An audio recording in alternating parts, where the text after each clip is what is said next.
What is the strangest thing you've ever found in a nuclear gauge? So I've found inside the gauge, you'll see a lot of, burned gauges, gauges that have been on fire. On the hot mix and got really hot. Yep. Yeah. I've seen one that the Keep your gauges away from the hot mix. truck caught on fire with the gauge in the back, so everything yeah. kind of melted and became one. Wow. I found a mouse inside of a gauge You one. found a mouse. Inside of a gauge? Mm-hmm. Oh, yep. Was he glowing when he came out? Or? No, he was petrified.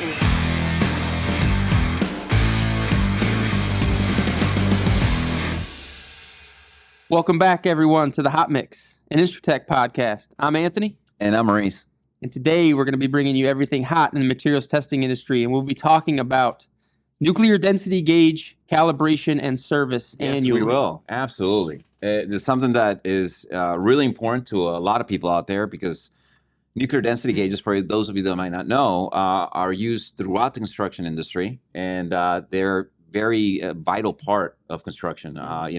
A nuclear density gauge uses a small radioactive source to measure density and moisture of soils, so engineers and technicians can get compaction information on new construction. And everyone loves good compaction. Good compaction is key, yes, absolutely. But these instruments really, they are incredibly important to the industry, not only here in the United States, but around the world. I mean, they're everywhere. And keeping them calibrated and working well is just a part of owning them and really working with them. So with that said, we have a special guest this episode for you, someone that's been here for a very long time. Very long. And with that, I will introduce Mr. Kerry Dubiel. Yeah, Kerry! Welcome to the Hot Mix, buddy. Thanks for having me, guys. You got it, man. Yeah, make yourself at home. Take a seat. Yeah, it's comfy. I know. Have a sip of your drink, whatever you're drinking there. Yeah, there. What'd you go with this time? This is Monster. Monster in the coffee cup. We love that. So just a little background on Kerry. Kerry is actually started his career in the military in electronics. Thanks for your service. Yep. Thank you very much, Kerry. And then he started with InstroTek about 10 years ago as a service technician, working on calibration and on gauges.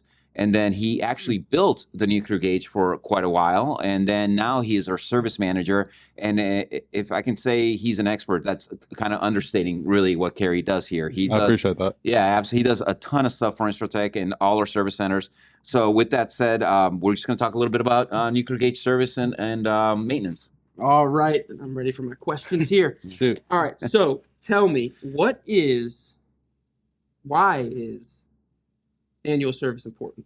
So annual service would be important because if you're following AASHTO and ASTM requirements, that's the standard. We're going highly technical right off the bat. Once every year, the gauge has to be calibrated Absolutely. by either a multi-block or a secondary block. Okay. Other than that, you want to do service every year just to make sure, just like in your car, when the oil needs to be changed and everything else, it's just general maintenance that needs to be done on these gauges just to keep them fine-tuned and running properly out. So it's not recommended to push that to like 10,000 miles on the car there? Just go ahead and No, put that in same thing with the gauge. After a year, you don't know if the repeatability is there like it was at the beginning of the year. So it's just to make sure that everything is in working order. And not to mention, Kerry, these things are in like really harsh environments, right? I mean, civil engineering is an easy environment for these to work in, right? Yeah, you'll see them when they come in covered in concrete on the bottom, asphalt caked up.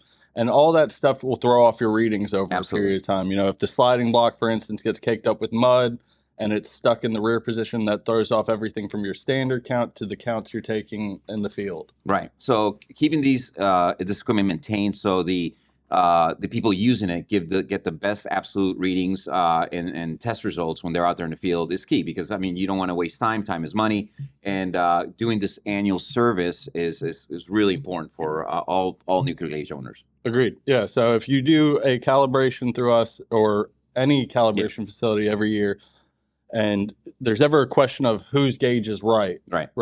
If your gauge is in cal date and the guy who is spot checking you isn't, we're going to automatically assume that the one who's calibrated is the correct one. Yeah, absolutely. So what would you say is the best time of year to get these gauges calibrated? So right now would be the best time. So what time of year is this? Sweater weather. There it is. Weather, right? Yep. So when the weather gets cools cold, off a little bit, the ground gets harder. If you've ever used a drill rod on frozen ground, it's not fun. Right. I take that personally due to the fact that you taught me how to, pound in a drill rod on frozen ground. Well, that's the only way you learn. Oh, yeah. Builds Well, I character. thought it was concrete. Did he? Yeah, it was probably, frozen ground and then concrete underneath it. Yeah, I remember new that. to it, Yeah, I remember that. Yeah, But, makes a lot of sense. But no, so yeah, when the ground gets harder, less jobs are going on this time of year. This is the best time to send it in. We do our winter special, and everything else as well. But that's kind of what people want to do is they come in now and so for our northern people watching and for people out west, it usually coincides with the cooler weather. Getting colder and winter coming, right? And then also if it's raining, they can't work with these gauges out there, so they send them in. I know on the West Coast, California, Oregon, Washington, it's a little bit rainier in the winter months.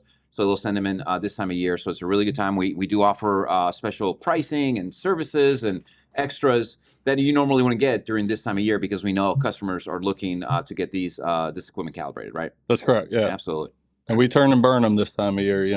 We're averaging typically, as long as it's just a calibration, between 7 to 10 days.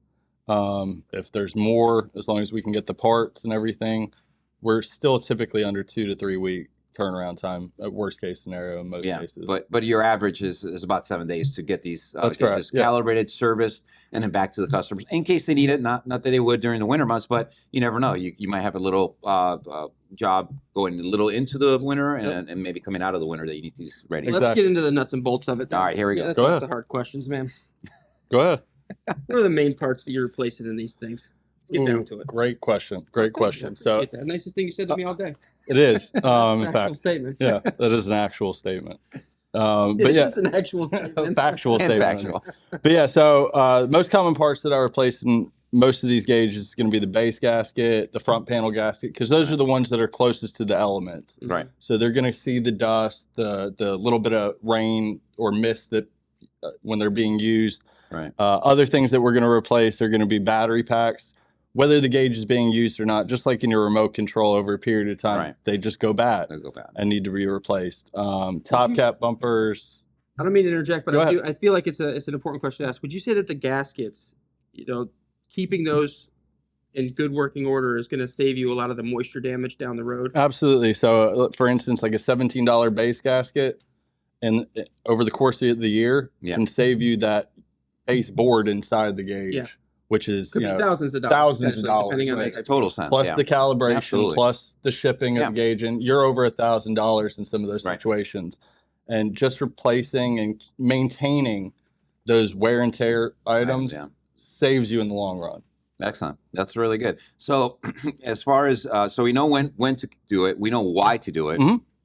As a service technician, what is the number one thing that you find that would help customers? So we talked about some gaskets. What else is something that you... So making sure you're using the right charger for the job. Certain gauges don't take the same charger, for instance. Not everybody even knows that. Right. For instance, I just learned something, like the 3450 and the Plus Series gauges take a different charger than the 3500, 3430, 3440, and so on and so forth. Gotcha. That's a big one. Another thing is because technicians aren't pulling the charger out correctly, you wind up with broken cables and stuff like that, which instead of charging the gauge like it's supposed to, it's more like a trickle charge. So then you have customers who say the gauge doesn't work or it dies quicker. Right. So stuff like that is the easy stuff that we can kind of help them troubleshoot in the field. Another thing that we do here, different than some of our other competitors, is when you call us, you get somebody in real time most of the time. I would say 99.9% 60% of the time. Somebody will pick up the phone and help you with some questions. And we're trying to get get you back out in the field as soon as possible. And a lot of these scenarios, we're able to do that because of it. Or if it's something that has to come in, we can turn and burn it real quick and get it back out to them within, like I said, a 7 to 10 day period. Gotcha. I hear you, Maverick. Well, let's just keep it going. I think we need to talk a little bit about how we do this company wide too, with the remote offices, our service centers, so the same quality standards across the board. Yep. So we have offices all throughout the U.S. We have distributors throughout the world. Right. And if you see the InstroTek, the CPN, the HMA, Reinhardt names, you know you're getting the same quality and the same type of speed and turnaround at the same time throughout all of our locations. Yeah, and we're very dedicated to that because we are a nuclear gauge manufacturer. So, the standards here have to be very, very high because we're producing new product and those gauges have to go out with the same level of calibration as the gauges we take care of for our customers, right? Yeah, absolutely. Anything that has my signature or one of my other technicians' signatures, guaranteed we're trying our very absolute best to produce the best quality in our product. You're a quality guy. I try to be. I mean, I try to be. I think you're a quality guy. So Yeah, I appreciate that.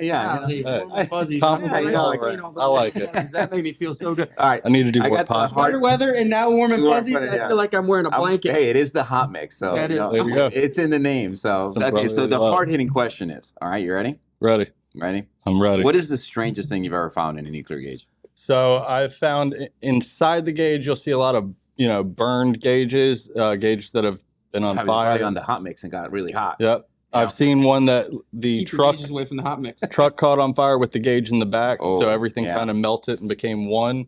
Wow. I found a mouse inside of a gauge You once. found a mouse. Inside of a gauge? Mm-hmm. Oh, Yep. Was he glowing when he came out? Or? No, he was petrified. He was okay. Yeah, he was fossilized. And then right. I found a bird's nest inside of a case once. Yeah. I don't know if what are the they doing with technician these was. things? He may have been saving it and forgot that he put it in the Yeah. case. I'm not Maybe. really sure what happened All there. right. Well, that's all right. Well, that's There good. you go. Good to know. Well, if you want to experience all these great things we've been talking about today, I think you should definitely take advantage of our winter special that we have going on right now. It's going to be running from November and until March, correct? Yeah. Are those every are the dates, every right? year, yeah, we run a special, and it's a great time, like we said, for all the reasons we just stated. Why to send them in about this time? Thank you Appreciate all you so guys. much for joining us here at the Hot Mix. We really appreciate it. And thanks again, Kerry, for coming thank you, on and Kerry. taking the Absolutely, time. man. Thank We you, know you're guys. super busy, so Yeah. thanks again. And just remember, everybody, keep it hot Keep it real. and keep it real hot.